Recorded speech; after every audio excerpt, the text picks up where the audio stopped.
Are you struggling for consistency in your sim racing? Does your iRating look like a roller coaster? If so, we have good news for you. The way to get more consistent is to first understand what you're doing differently than the professionals. And VRS is the answer. With our competitive subscription, you will have the telemetry, setups, tutorials, and everything else you need to fully analyze your driving. Our data packs and the ability to compare your driving with the best in the world will show you exactly where to adjust your inputs, change your driving line, and shave seconds off of your lap times. And our powerful and precise Direct Force Pro wheelbase and precision pedals are being used by some of the world's best drivers. All these champions agree that VRS hardware is not just the best on the market, it's also priced well below the competition. So if you're looking to upgrade to direct drive and the best pedals in sim racing, VRS is your answer. If you want to get better, get faster,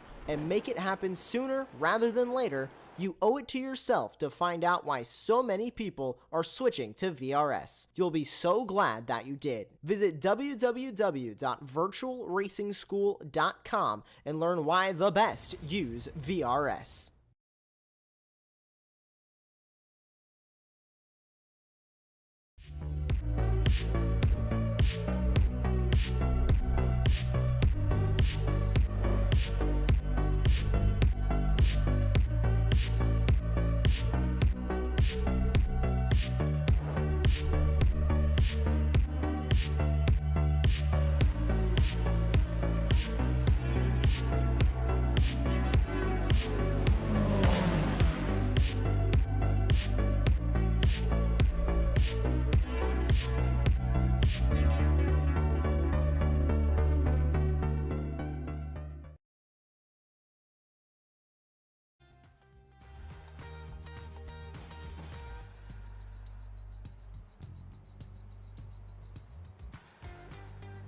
Hello and welcome to the Spec Racer Ford Weekend Warriors live on Apex Racing TV.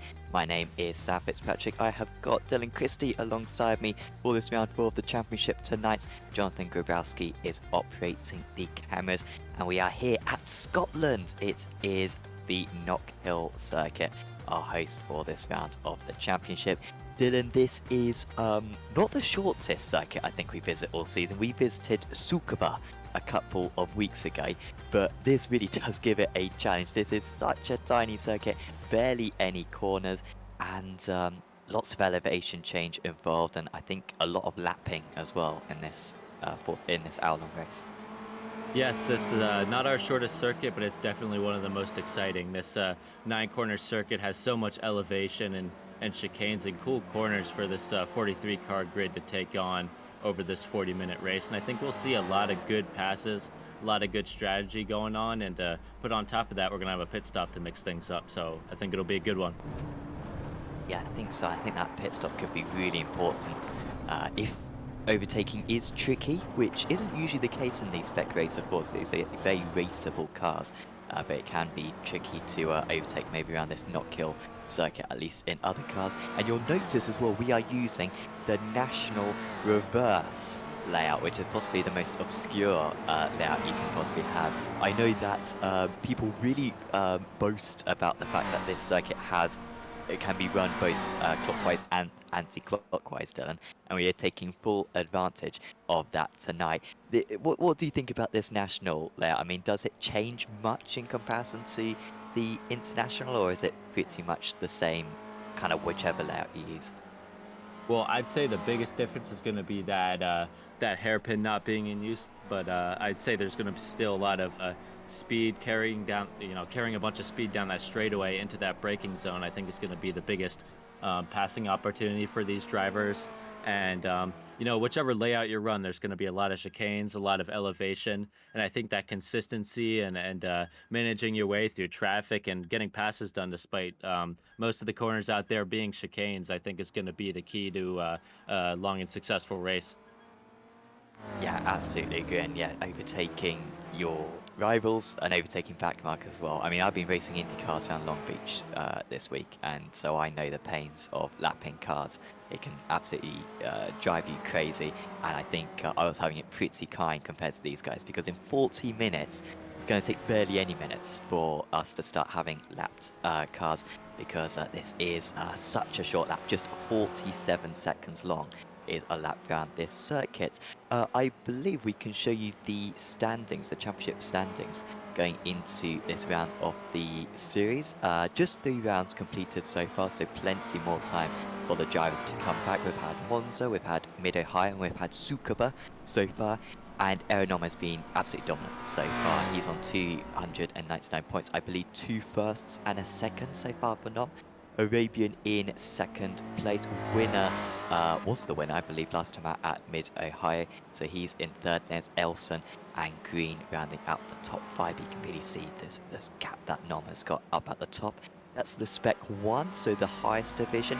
In the Spec 2, it's a little bit closer as far as I'm aware. We've had a few different winners. It's currently Thomas Renders at the top, Alan McCain in second, Andrea Favini, Simpkins and Santiago rounding out the top 5.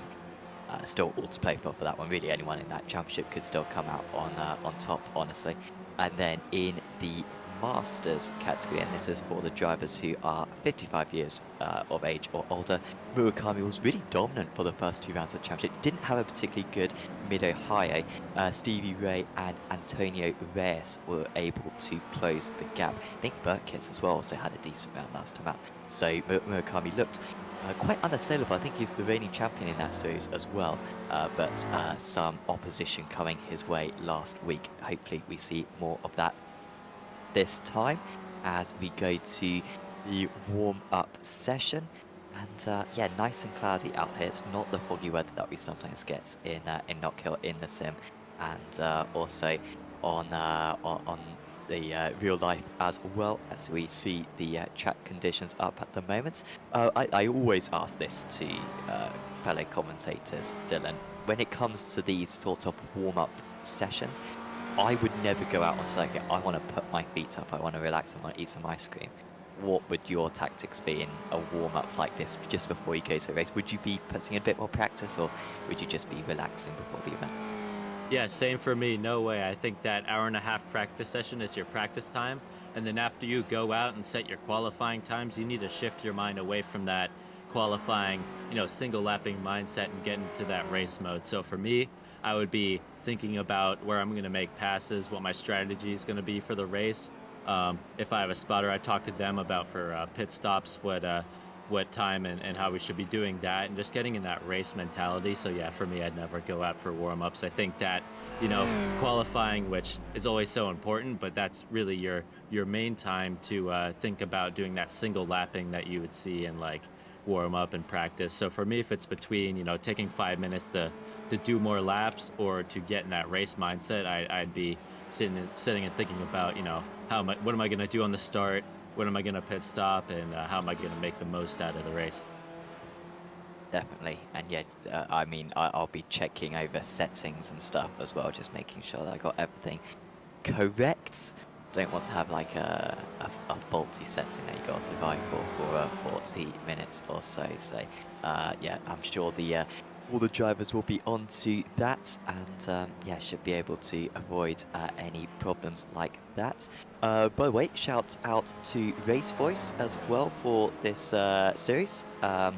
RaceVoice is proud to be the exclusive sponsor of the Weekend Warrior Spec Racer Ford Racing Series. You can take your drone to the next level with on-track audible performance alerts with RaceVoice and RaceVoiceSIM.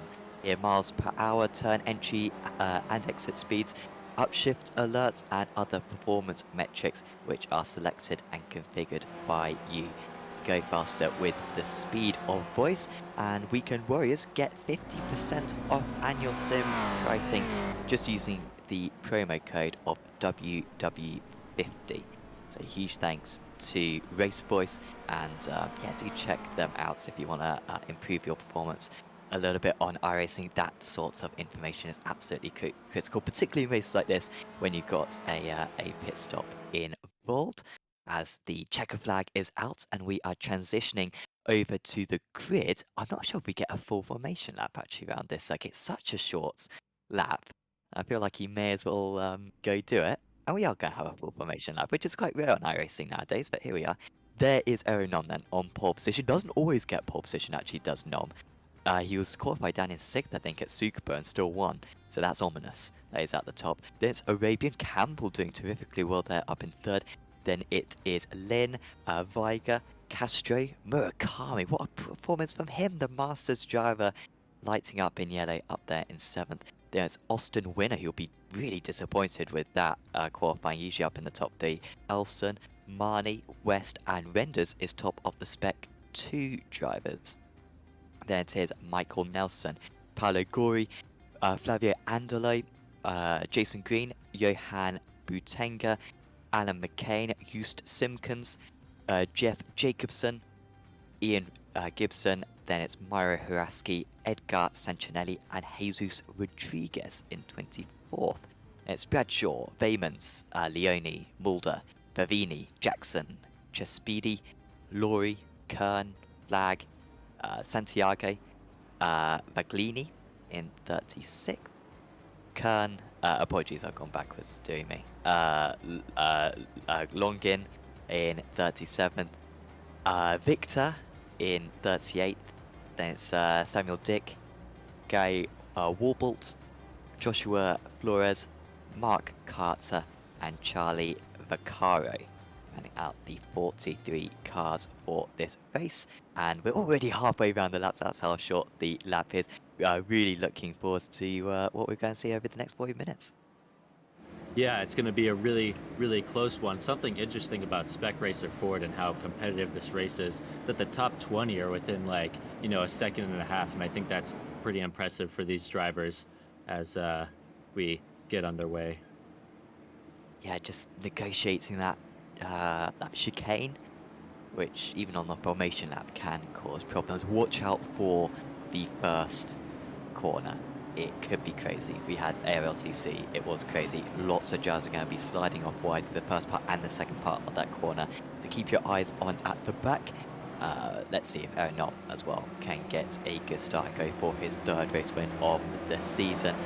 The green flag is about to be waved. Nom goes early and he gets a big jump on the rest of the field. Campbell immediately gets him past Arabian, who's a little bit sluggish right there, and that is good positioning there from Campbell to move up into 2nd place. Behind him, very few changes. That's the only change in the top 14. Everyone else just staying sort of double file so far in the opening stages in this race, as they cycle through those first couple of corners. Honestly, a lot less incidents than what I thought there would be. Seemingly, Victor's got a little bit of a poor start at the back, but that's about fine as Nom sends us through this opening lap. Yeah, that was a very clean start. Very clean start for the Spec Racer Fords. Much more clean than you'd expect for this difficult Knockhill racing circuit. Nom out to a nice lead, but you know, not breaking away from the pack as the 22 goes off there, and they're running 3 wide down that straightaway already, as that could be a good indication of the close racing to come. Number 70, the number 73 holding off that pack behind him as they single out going through that double left. That double left.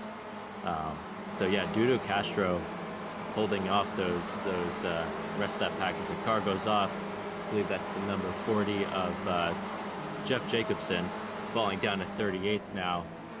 You know, these cars on cold tires can be really hard to control. You can see there's a little damage in the rear, but hopefully he can get back out and make good use of the rest of this race. Yeah, we might Go get back a replay of what happens to the Jacobson. Yeah, so going into that double left, he just goes wide, misses that first apex, hits that very tricky bump at the second half of that double right, and just, yeah, walls it. So, yeah, tough run for him. See how he can recover over the course of this race, as the rest of the field seems to be pretty single file. Very few incidents for how close these cars can race, so nice to see these drivers playing the long game here as they go through believe that's the butcher chicane here. McIntyre making their way through this difficult and you know, single file section for the most part, and may look easy from watching, but I'll say that, you know, with all the elevation, even a car like a Spec Racer Ford can be hard to manage here. Riding on board with Steve Elson, who's under a bit of pressure here from Murakami and Manny, but you know, these cars, not a lot of aero wash since they're on the slower side. Quite a bit of drafting you can do with these cars, so it's good to see some close racing and these cars be running nose to tail.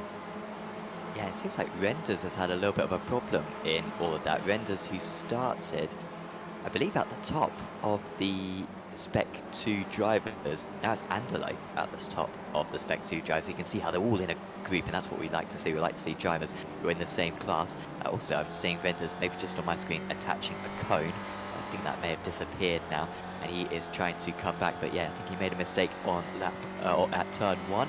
Winner has also just got past Castro, and that's for P5. You can see how strong his last lap was.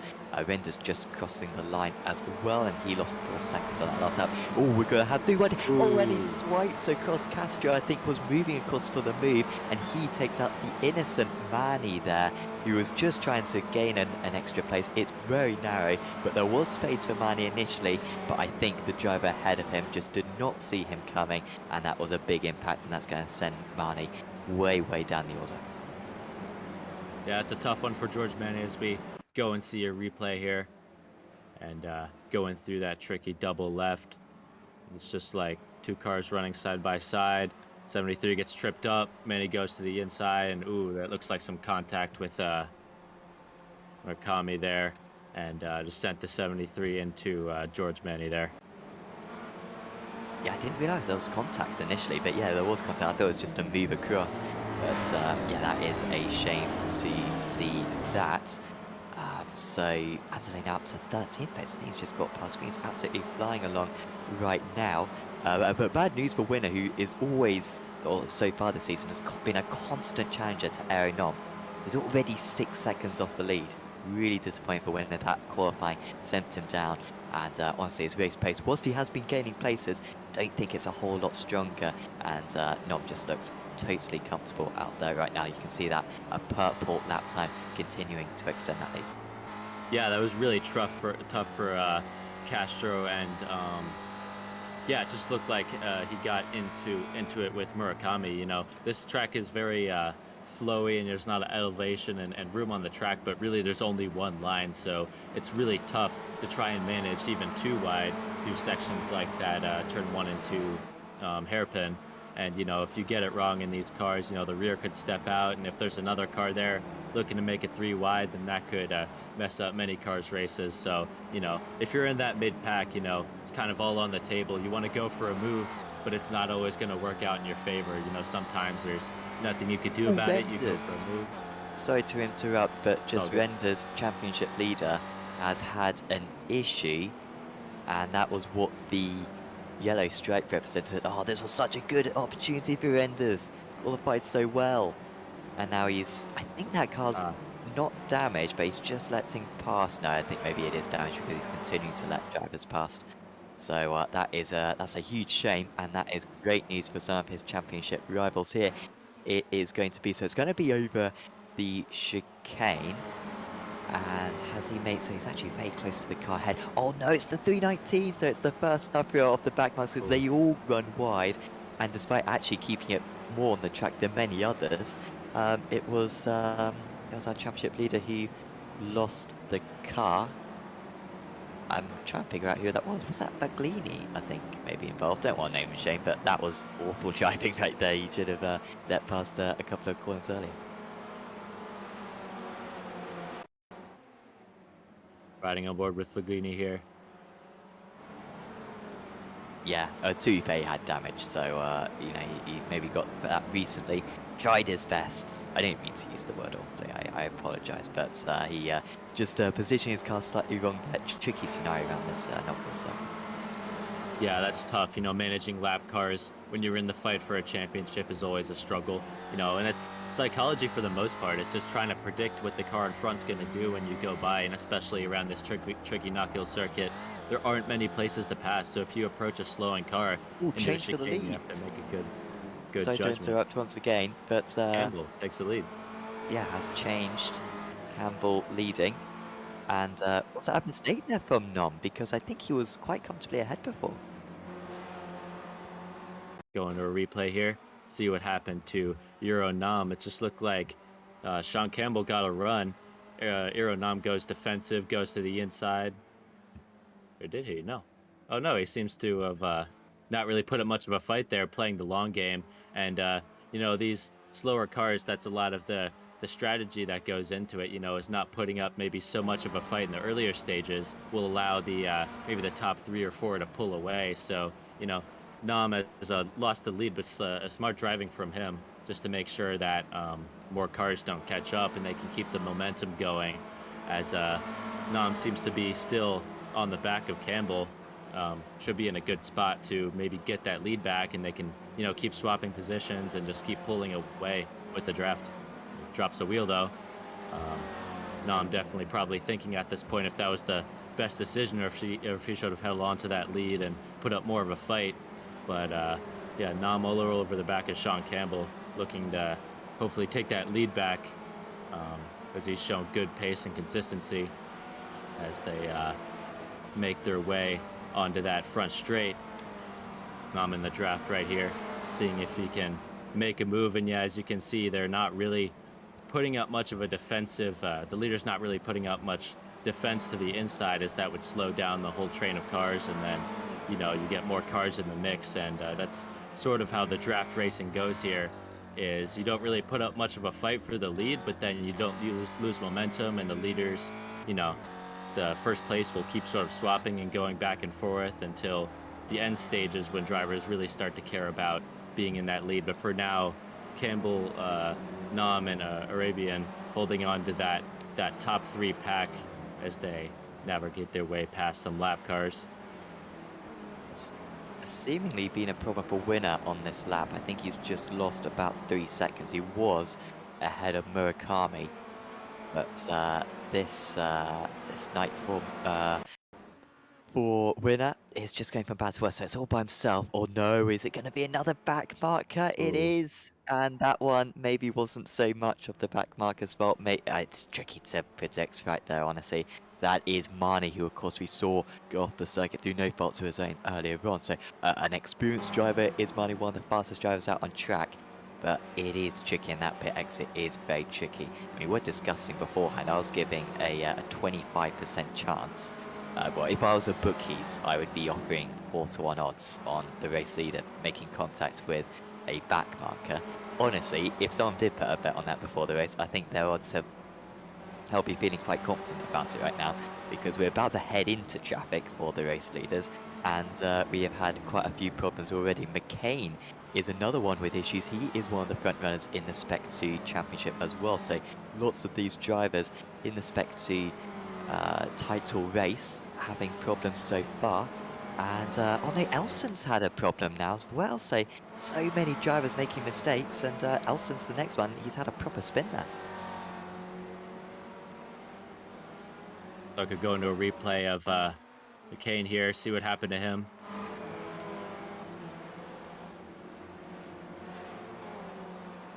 Heading through the chicane. Oh, and just loses the rear. Makes a little contact and puts it in the gravel. It's tough with the elevation here. Sometimes the rear will step out even in the slower cars. Going to Steve Elson, see what happened to him. Heads down the front straight away. This one seems to Late be one of the braking. most common mistakes, doesn't it? And wow, he was a long way off. I was expecting him to dip a wheel onto the grass. He was well and truly on the grass there. Yeah, that was just pushing the braking zone, and he maybe actually got a little lucky as he was able to rejoin without any damage or issues. There he is. I think maybe just losing another place there, potentially to Castro. Seemed a little bit slow coming out of that corner. We have had a change for the lead game. Onom is back in the lead. Not that it counts for too much, seeing that we have had a few changes already. Well, this is the second change at least, and once again it's into turn 1, so that seems to be the #1 spot. You can see the back markers on the horizon, and Nom wasting no time. But something that we've seen so far this season, and the effect is going to be weaker around this circuit than, so for example, Monza, you actually want to be second place, because then you can save fuel, be in this draft. Oh, that's super close there for Elson, trying to come back against Castro. Yeah, we've seen second place in the slipstream, the best place to be out of track. Oh, we've had another big That's a 73 again. straight, and that is slightly moving across there for Castro. Maybe it was Elson slightly moving across. They come to a halt and they lose each other a bunch of places. Tricky race for Steve Elson in that 73. As we go to a replay and see what happened to him. And yeah, it looks like he just loses the rear a little bit, has to check up. The 56 gets to his inside, and it was just a little misjudgment there. Maybe not looking in his mirrors, looking forward, and just two cars trying to fit into a small space as the 56, as Steve Elson gets into it with the 73. Simpkins just getting past Boitenga there. So Simpkins, who had a problem earlier on, a lot of Jazz have had problems. Very tricky to keep up with all of it. But he's now second place out of the AMS, basically, or the Spec 2, sorry. And only 2 seconds behind Andalo. So he could catch that up by the end. Campbell ahead. Oh, is that just a connection? No, he was always ahead of Arabian, unless he lost it, and then he's really back past. I'm really disappointed that he hasn't got the helmets that I've got on my screen. I didn't download the helmet paints, unfortunately. And he's actually got a face on the front of his helmet. That's just his helmet design, and it's incredibly tricky to concentrate when he's got an absolute mug on his helmet. So apologies if the commentary is compromised as they are in traffic. And look at that, Nom building a bit of a gap, and then it's just gone. It's absolutely gone, and the back markers are getting out of the way. They don't absolutely have to get out of the way. It's sort of the courteous thing to do, but honestly, if you're getting out of the way as a back marker, that's the only thing you're going to do during the race. So they're not going to easily let you have it, as Campbell's close to re-overtaking for the lead. Oh, where's Nom gone? He's disconnected for a little bit. Hopefully we see him pop back on screen. Oh no, he's gone straight on, and that is the championship leader seemingly having issues out on circuit. I don't think this is just a technical a connection issue. I think this is more to do with hardware,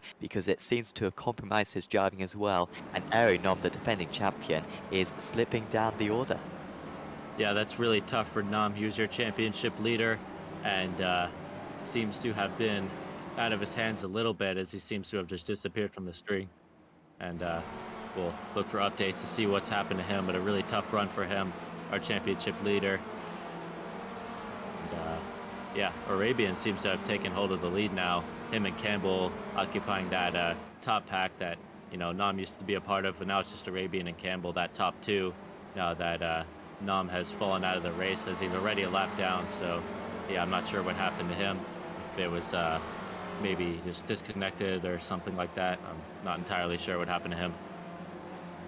Yeah, that's so of course finishing the top 2 every race this season, defending champion, really dominated last season, multiple champion as was. Corey's now had a bit of a problem out there, or just going back to the pits, to be fair. You can get to the end of the race from here, as long as you pit about 10 minutes in, you can definitely get to the end. But I mean, this is crazy, because now half the drivers that you're seeing up on screen, they're not necessarily battling one another. And it's a case of the back markers well and truly in amongst the front runners. Maybe we could get the track map up, and you'll see how it's just a snake pretty much around the track. And I mean, put that together. I mean, you just got random numbers, a 22, a 35, and a number 5. Just, yeah, all jumbled together. And so people on 3 different laps at the moment out on this, like, it's what we expected. And that's going to be the story of this race, and we're only 16 minutes in. Yeah, this short 47-second lap circuit's definitely going to be one where, you know, drivers are catching lap cars, and as you can see, the entire track is just filled up with lap cars. And I think that's something that's going to make drivers much less patient out there. Like Arabian and Campbell battling for the lead, they have a sizable gap on Lynn and P3. But if there's an opportunity to break away from lap cars, those two are going to get a lot more dicey and be in that and want to be in that lead spot for if they catch a lap car that holds one of the two up. So that could definitely play a major role in this this race as we ride on board with that's Weiner and P5 under a bit of pressure from West and working his way up on Murakami there in P4, that nice little 3-car pack for 4th position. And it's a big gap from P3 to P4. And Murakami sits in 4th, 10 seconds off of the leader, but Lynn is up in 3rd, only 2 seconds off. So an 8-second gap from P3 to P4 as we see, as we ride on board with Ferenz Arabian in that lead spot. And as we can see from this view, the amount of lap cars that Arabian is going to have to get by is really quite astounding. As we can see, you know, cars getting some grass, you know, maybe doing the less predictable, racing lines out there really adds an aspect to the driving apart from just pure lap time as Arabian makes his way by the 212 of it's further down the line. But yeah, Arabian making quick work of those lap cars. As you can see it now holding up Campbell a little bit. We'll see how that plays into things, but Campbell doing a pretty good job of staying on the rear bumper of Arabian there. But I'm sure he'll be anxious to take that lead back for if a lap car does get in the way of one of the two. You know, those two riding nose to tail doesn't really make a big difference now for the end of the race. Of course, Campbell able to save fuel as well, but if if one of these lap cars up ahead gets in between them, then that could mean the race for Sean Campbell. Yeah, it's a very good point that, yeah, if you're behind, you're constantly running that risk, aren't you, of being held behind a car and losing a few seconds, and then it can happen again, and then, well, you know it, you're 3 seconds down. Lynn is having a terrific race. I mean, he's sort of maybe best of the rest is Lynn. He's sort of in like the peloton usually, sort of on the outskirts of the top 10. I had a decent Tsukuba round actually, did Lynn, but he's moved through the traffic better than anyone else, and look at that, gap's down to 1.3 seconds now. I mean, it's a lot about luck, no doubt about it, but Lynn does seem to be moving his way through significantly better, and he's closing the gap to the race leaders. Murakami into the pits now, that is interesting. All these drivers will be fueled up to go as far as possible, I believe, and so Mokami pitting early is interesting. Maybe came across some traffic, but I mean, bad news, Chris. You're going to come out into more traffic, and when it's for position, it's going to be even more tricky to make up. So I'm not totally convinced by this from Chris. He seems to be in a good position right there, but not taking a lot of fuel. 13.77 seconds. That's a couple of seconds slower than what Viger did earlier on. Viger's actually going to overtake him here. Well, yeah, just about overtaken, pretty much side by side coming out of the pits. So Viger into 10th place, top of the drivers who have pitted so far. He pitted very early on. That could work well for him, as Winner also comes into the pits. So interesting that we're seeing a few drivers come into the pits early. We're expecting them to be able to go as far as about 30 minutes into the event. Yeah, Winner, West, and there's Murakami. You know, that battle for 4th place. You know, very close to those three. So I wonder if Murakami was looking to get an edge, maybe get a bit further away from those two, as you know, that pack might be something that he's not looking forward to, you know, having those two breathing down his bumper. So maybe that early pit stop was, you know, a strategy attempt to maybe get an edge and get away from those two for the time being. To ride on board with Michael Nelson in P5 right now in the 959. And you can see this view here. You can see how much elevation and difficult corners there are here on this short lap at Knockhill. You can see these drivers, they have to take the curbs here and you know, get to the inside there, get over those curbs, and make sure you're getting the most out of the grip around this track. And that's something that for tracks with elevation, you know, finding the grip is as big of a deal as on a street circuit, because, you know, the grip's very uneven. You know, you want to make sure you're on the good positive camber and not on any part of the track that is decreasing and losing grip out of the car. Yeah, you're absolutely right. I mean, this is a narrow circuit anyway, but the racing line makes it even more narrow, where it is pretty much one line for this entire track. And yeah, if you do just pull slightly off, then you're going to be off camber, and you're going to be sliding off the track. It's certainly a unique one, is this. Very pleased that iRacing brought it to the service, and good that used to be used quite a bit as well. I know that seems to always happen with circuits. I remember the Barcelona era of just visiting there constantly for about 3 months, and now it's barely ever visited, but hopefully this circuit keeps on being visited.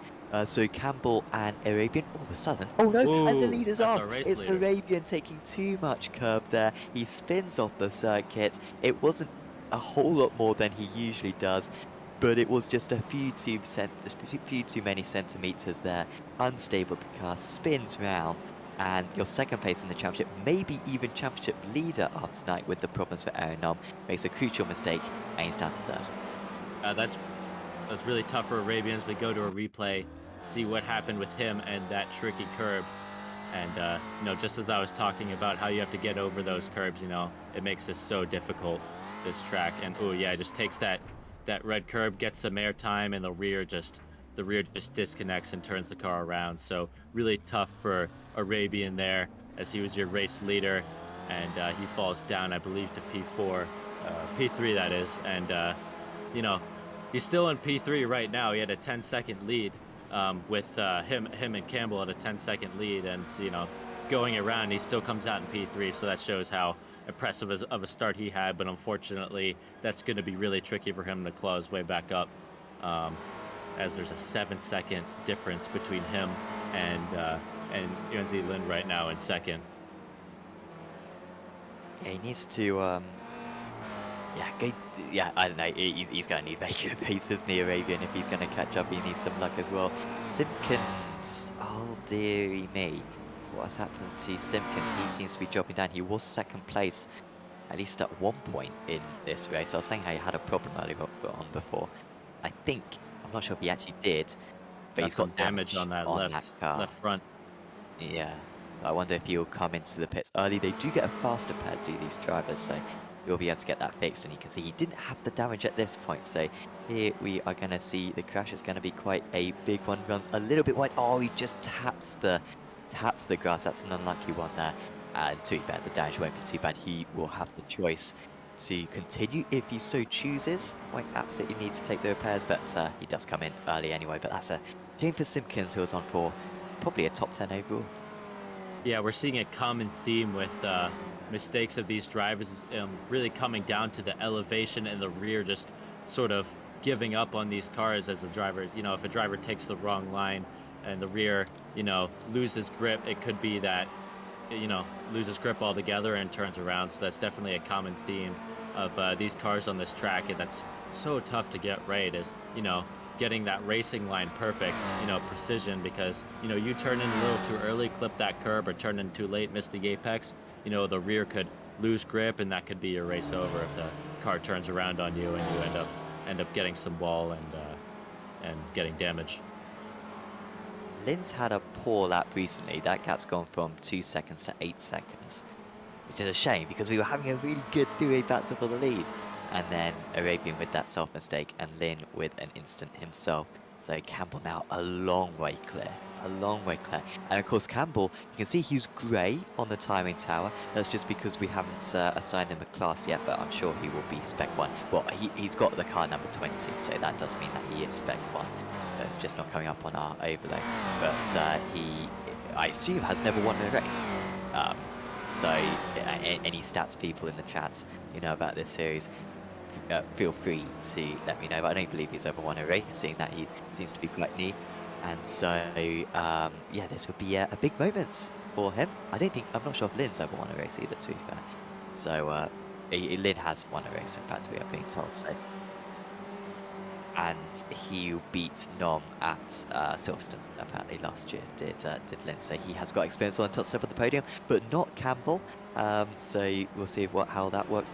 Nelson has gone into the pits now, and that was the Masters leader. Of course, Mokami's already pitted. I was wondering why Mokami wasn't in the lead. Mokami will move back into the lead down the Masters, well clear of Nelson, who's actually got a very long pit stop. I think Nelson's made a mistake then in the pit stop, maybe cutting the line or something, because he's been stationary for already, well, he was stationary for 15 seconds longer than he should have been. So some kind of issue there. That's going to cost him bad. Yeah, so Sean Campbell, you know, never had a win here in this series yet, but out to a pretty sizable 8-second lead. Very impressive for him. As you can see, you know, he's taking the curbs, he's being aggressive, he's weaving his way past lap cars, you know, not really giving an inch despite that 8-second lead, and that shows the work that goes into getting such a sizable lead here, and most importantly, just staying out of trouble, not making mistakes. And, you know, he's done that well, and that's worked out well for him. You know, he was in a 3-car pack, and that's reduced down to just 1 now, as it's just him, you know, with an 8-second gap back to Lynn. And we'll see how pit stops, you know, change things and affect the timing. But I think that an 8-second lead is going to be hard to undo unless he makes a major mistake, which, you know, could happen with these lap cars. I mean, 47-second lap circuit. We've seen how many lap cars the leaders have caught, and I think that, you know, throughout this whole race, catching lap cars and getting by them quickly is going to make a big difference. Arabian back out on, apologies. Oh, Arabian just went off the track, I think. It looked like he was going to go into the pits. His name flashed up as going into the pits.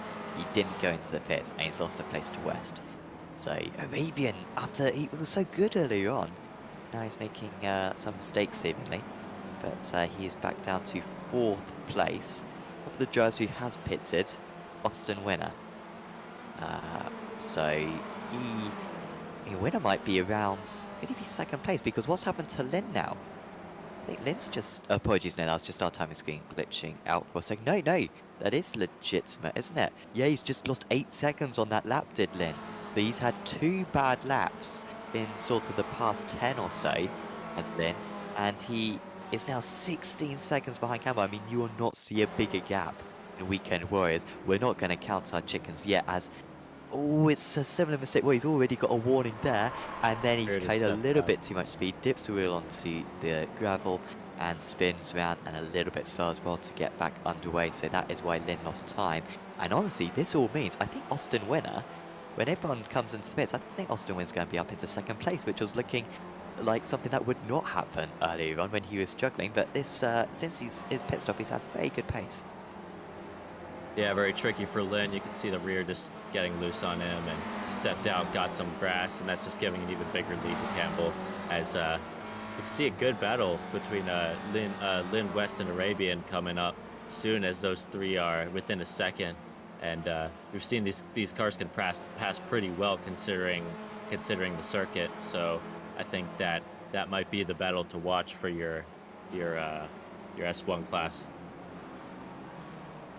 Right on board with Bobby West here, and yeah, Bobby West sitting in 3rd, Arabian behind him, and then both of them catching Lynn. And I think that if those 2 can just work together and keep from battling, then oh no, as we see West going into the pits now. West going into the pits. We'll see where he rejoins. Probably wise. And this will be a good indicator where Winner is in comparison. Viger also pitted extremely early. I think Viger will be a decent way behind, but Winner way ahead of West. So Winner is going to be in 2nd place then when all the pit stops are sorted out. So he's going to go from, I think, 6th to 2nd in the pit stop sequence, because he's 8 seconds ahead of West.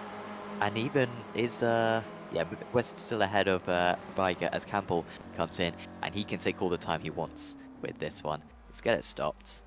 Of course, not many pit stalls around this circuit. I think there'll be quadruple sharing, or at least triple sharing, the pit stalls. So honestly, the tyre changes the mechanics are working overtime. Barely get a break, sometimes having to change multiple tyres simultaneously. So great effort out there. Lynn leads, but with still a pit stop to go, along with Arabian and also Rodriguez. Yeah, we'll see. Andalo's now off the circuit. Oh no, that's amateur leader. And Renders moves into the lead then. So Renders, who hasn't pitted though, so that's not a legitimate lead, but Andalo with a mistake there, it has put his lead into a little bit of question. We go over the replay of Andalo, see what happened to him.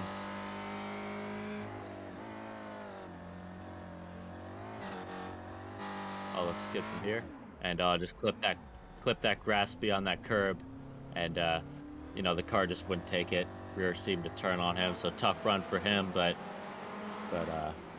you know, that's a common thing that's happened in this circuit with these cars, is hitting a curb the wrong way and the rear just coming around. So that's definitely something these drivers have to watch out for. As Arabian comes out of the pits here, we'll see where he rejoins, see if he's able to stay in that top 5 as he comes out in 4th place right now. That's such a tricky exit, exiting into that double left from the pits, and that's something that I think awareness is going to be a big thing for these drivers exiting the pits, making sure that you're not rejoining when another car is coming by, since, you know, there's so much traffic here. I think that, you know, there might be a lot of cases where drivers come out of the pits and just maybe aren't looking and make some contact with cars going through that double left, so that's something to watch for. But Arabian sitting in 4th right now, a pretty sizable gap between him and any other cars. 2 seconds back is West sitting in 5th. So Lynn, Campbell, and Winner are your top 3 right now, but Lynn with a 6-second gap still has to pit, and then Campbell sitting in 2nd with a 10-second gap to Winner. So we still have Lynn yet to pit, so we'll see after he pits where things end up settling out for him. He was sitting in a pretty comfortable 2nd position, made some mistakes as he goes into the pits now, and we'll see where he shuffles out after his pit stop. The race leader is now Campbell. Lynn going into the pits, we'll see where he rejoins, as Campbell should have a pretty strong, significant lead now. I believe it's about 9 seconds over Winner right now as Lynn rejoins. He's sitting 3rd right now, and we'll see if he's anywhere near Arabian, who sits in 4th right now. That's such a tough rejoin into that double left, and he appears to be sitting. Yeah, so he comes out in 3rd right now with a 3-second gap back to Arabian, so he's in a pretty comfortable P3 right now, and should look good for him to get a podium spot if nothing else goes wrong in the last 4 minutes of this race. Yeah, that was a quick stop there for Lynn. So just comparing the pit stop times, you might even be able to show them on the time tower actually. But 10 seconds for most drivers. Lynn with 8.45 stationary. So that is one of the quickest pit stops down the order. It may mean that he is short on fuel towards the end. There we go. You can see Renders as well. So Renders was super late into the pits as well. So it might be that those drivers who pitted last maybe were a bit more confident with how many more laps they had to go, and so pushed it a bit more when it came to the fuel, or they've underfueled. I mean, could be 2 different things there, but they did push it right to the brim. Here's Campbell trapping, just needs to take his time, and once again I'm thinking to the 25% chance I gave of the race leader being taken out by a back marker at some point in this race. It hasn't happened yet, and we've had plenty of other dramas so far in this race. We've still got time. He's got plenty of time to go, but Campbell, he can take his time now. He's 10.5 seconds in the lead. Yeah, so Campbell out with a sizable lead, but we can see the amount of lap cars he's catching. That's going to be very tricky to get by without any issues, so we'll see how that ends up working for him. He must be a little nervous because he was in a pack of 3 good drivers, him, Arabian, and Nam, your championship leader, and now it's just him left, so I'm sure he's thinking survival at this point. He's got a 10-second lead. We've seen the amount of incidents and issues these drivers have had, so he's yet to have an issue, so I'm sure he's just doing everything he can, risk management, to avoid having an issue like most drivers in this field, you know, at some point or another. Yeah, I forgot that Aeronom was in this race at one point before you mentioned that one. Aero did not re-enter the circuit, unfortunately, hardware or technical issues for him, and so there was an he might lose update. the championship lead. There was an update from Nam. His game froze while he was driving out there, so that's a really tough break for him. Just froze on him. That's the update we got, and that's tricky for him. You know, that's something with the sim that is probably the worst feelings if you're in the lead, in the championship lead, and then your game freezes on you. That's tough. There's nothing you can really do about that. Oh, Vikings off the circuit there. He was getting so close to Murakami. He closed in by half a second on that last lap, but he's just dropped a bunch of time. He'll have to take, well, I'd say he'll have to take the rest of the race to catch back up. Murakami gets a little bit held up, and that gap immediately gets halved. But now the 22 is going to be stuck behind the back marker. He doesn't know which way to commit. He goes wide again onto the grass. They do get instant limits to these drivers, I believe. And so they will need to be keeping an eye on that. Yeah, drive-through penalties every 12 instants. I swear some drivers will be pushing it right to the limit right now, surely, with the amount of kind of dipping a wheel into the grass that we're seeing so far. Geiger with 1 second to catch the race. He's still got about 4 more laps of this race to go. And Lin is being catched by, caught, dearie me, by Arabian. Half a second is another gap. Yeah, so Arabian all over Lin here. I'm sure Lin is anxious to make a move. Arabian, I'm sure, is anxious to make a move. He was our race leader earlier on, and I'm sure he, at the very least, wants a podium from this race after all the trouble he's had. And I think if he just bides his time a little bit, gets up there close, and makes a move with maybe a lap or 2 to go towards the later stages, then it could work for him, as he's shown quite a bit of pace, I believe, last lap. So yeah, Arabian last lap did a trying to find lap time here, 47.6, with Lin doing a 47.8, so about 2/10 Arabian has on Lin each lap as far as pace. So we'll see if he's able to make a move. Such a hard track to pass on, as you could see just the difference in position of these drivers constantly changing. You know, Arabian was about 2/10 behind Lin. Now he's looks like 3/10 and then 5/10 and then back to 3 with these lap cars, and how tricky this circuit is with both draft and these chicanes here. So we'll see how that plays out. But he's getting closer, so we'll see if that is an opportunity for a pass for him. And these are one of the better cars in the game, I'd say, for drafting. So if he can just stay close down that straightaway, maybe be there on the last lap, then that could be a good opportunity for him. We may be on the last lap right here. I think we will miss out on an extra lap by about 3 or 4 seconds. So if you Campbell right now, just slow down a bit. You don't need the pace, as here comes Arabian. He's going to make this move now. Seemed like Lin had a poor exit from turn 2, and Arabian surely has the undeniable line through there, and he is up into the podium places. Good recovery after the mistakes that we saw earlier on. Campbell is approaching the line. The checker flag is waving here at Knockhill. It's going to be his first win this season, and we believe in the championship ever. Congratulations to Sean Campbell, who dominates at Knockhill, totally faultless, fantastic pace as well, and finishes really impressively. Winner, that is going to feel like a race win for him.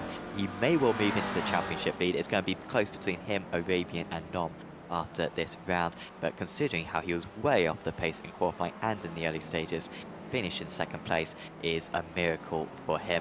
Murakami with his performance of the season, and he's driven well. He's already got 2 top 10s this season. He's going to get a top 6 here and win in the Masters class. That is a real champion's drive there from Murakami. After the slight doubts at Meadow, he wasn't on form back then, really on form tonight. And Andalo, really from start to finish, is going to be able to take the Spec 2 win. He didn't qualify on pole in that category, but he was the only one of those just to finish on the lead lap. He beat Renders, who did make a mistake, but Andalo was absolutely terrific throughout, and that is 9th position overall for him, and brings himself right back into championship contention. I think he was down in about 8th place going into this round in the championship. He will be at least in the top 5 after tonight, and I'm sure we'll have a run at the title towards the end of the season. As Campbell, I think he's already done one celebration. I think he's been able to do an extra one as well. But he will be absolutely delighted with that result. And though this track is so short, again, I keep on going on about it, we get the results up almost instantly. There is Campbell up at the top of the standings, 9.5 seconds clear of winner. Considering that winner was like 10 seconds off, or about 5 minutes into the race, that is really impressive. Arabian was in third, then it was Lin, West, Murakami was top of the Masters, Green was in 7th place, Nelson we really didn't talk about too much, but he was on the lead lap, and 2nd place out of the Masters, great job from him, just about beat Andalo across the line. Viger was in 10th place, he could have been in for a chance of P6 actually there, Viger, but had a couple of issues. Then it was Renders, Rodriguez, Simpkins, Jacobson, Favini, Sanchinelli, Tenga, and Dick in 18th. He was the first driver 1 lap down. Then it was Jeffrey Waymans, Ian Gibson, Bob Kern, Tom Laurie, Paul Jackson, Mario Hraski, Danny Mulder, Gary Warbolt, Gianni Longin, and Ryan Flagg, rounding out the top 28. And we're still running here. McCain, it was 5 laps down. Santiago, I think, was still running at the end, was 7 laps down. And then, seemingly the retirees, Bradshaw, Maglini, Leone, Gory, championship leader Nom, Elson, who was having a good run, Castro, Marnie, who was having a good run, lots of drivers who were in the top 10 in the early stages, Chaspidi, Victor, Flores, Carter, and Vaquero in 43rd. As you can see, absolutely wrecking the cars at mid-high. You got that big sort of sand pit they were using it as. This time they've been able to use the tri-oval. That is one of the layouts around this circuit. How you can run that triangle up there with Pocono as the best triangle circuits in the world of motorsports, and they are using it to full use there, obliterating those spec race aboard cars before the next round of the championship. So we are going to have a chat with some of our drivers, and I think first up, well, you know what, first up I am going to drag in Flavio Andalo, because he was your winner in the amateur category tonight. Congratulations, Flavio. What a great result. Oh, thanks, Sam. I'm sweating here. I can imagine it's a lot of laps around this track. How did you find it? Because I think some drivers enjoyed this circuit, some drivers hated it. How did you feel about it? Yeah, I had a couple of races this week, and I think it's really fun, but really tough track. I have some off tracks and also missed a position, and I went out after that downhill. So I'm glad I finished this, and I can't believe I still won it. Yeah, how was the traffic out there? I mean, fortunately you weren't lapped yourself, but you had to lap a lot of cars out there. How was it dealing with it? I mean, how aggressive were you out there? Were you sort of being a bit more cautious near the end, seeing that you seemingly had the win in the bag? Yeah, it was really insane. That was car everywhere. Some cars spinning in front of you, some cars crashing, and the back marker. It was really insane. I'm really glad I survived this. I was trying to keep up with Jason, and we worked like together and just avoiding the cars. And of course, I was trying to be as cautious as possible. So yeah, paid off. The next round of the championship is going to be Phillip Island. That's going to be a proper slipstream circuit, I imagine. Are you looking forward to get away from these tight, twisty circuits and go to a bigger circuit like Phillip Island? I think I like the small twist tracks, and the draft is really something that we have to work. But I like Phillip Island. We had some really good races there, but also have some messes. So yeah, let's see how it goes there. Expect to have a good race there. Definitely. Well, we wish you the best of luck for that one, Flavio. Is there anyone you'd like to give a shout out to? Yeah, as always, to Stevie for organizing this, and all the guys on the league. It's really amazing that we got that much of amount of cars in that small track, and still can call it with not much incident. So yeah, it's a really great league, and I like to thank everybody there, and thanks you, Sam and Jonathan, for the the broadcast. Thanks, guys. Awesome. Well, thank you very much, Flavio, and best of luck next time. Thank you. Flavio Andalo there, your winner in the Spec 2 class.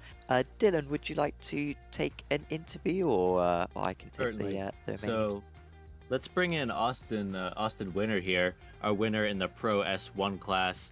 Finished second overall to Sean Campbell, but must have felt like a pretty solid performance for him, finishing P1 in the Pro S1 class. Austin, run us through your race and what you think about this circuit and the Spec Racer 4 in general.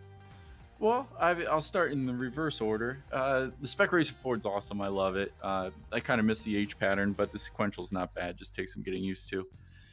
This circuit is just a circus. I mean, there's 48 seconds to get around this thing. We had, I don't know, 50 cars, so there's not much room, even if things are going well. And the way you have to attack this track, you hit those curbs, people are going to spin. I mean, I spun tons of times in practice. I don't blame anybody for spinning, but it's just going to cause problems.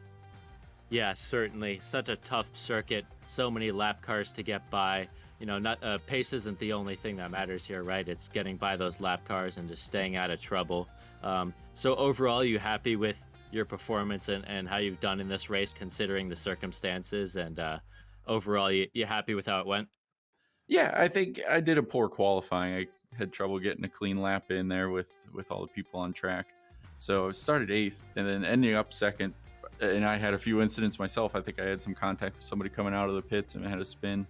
I was surprised to see me in 2nd after all the pit stops cycled through. So very happy.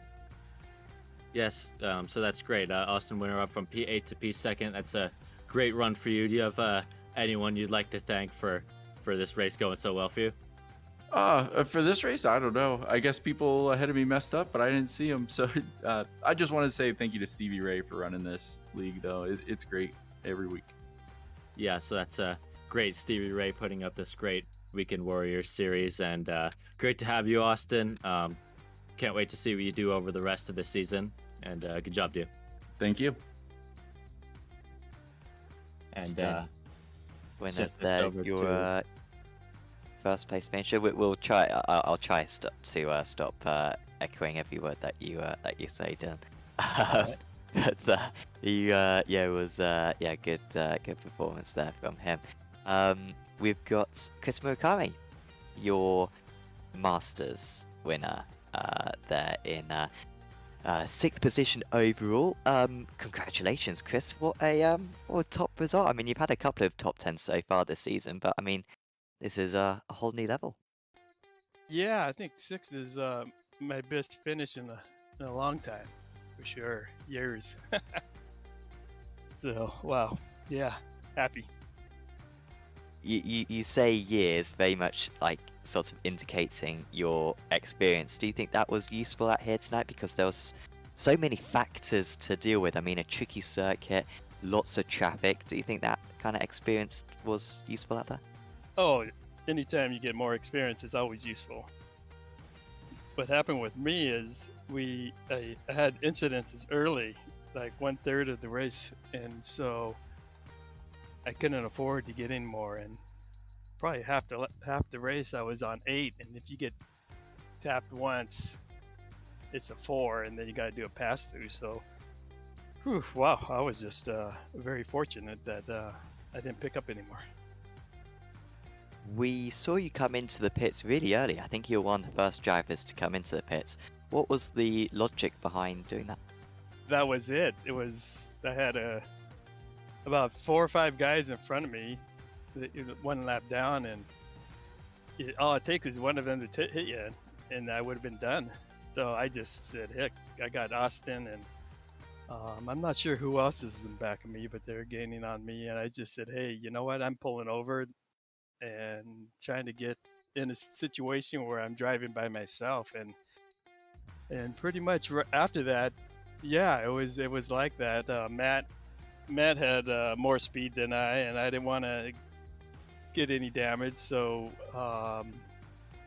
yeah, so I was fortunate, but Matt ended up spinning a couple of times, and so yeah, conservative race for me. Well, it was the way to go. You absolutely maximised the result. Really good P6 out here tonight, Chris. Is there anyone you'd like to give it any thanks to?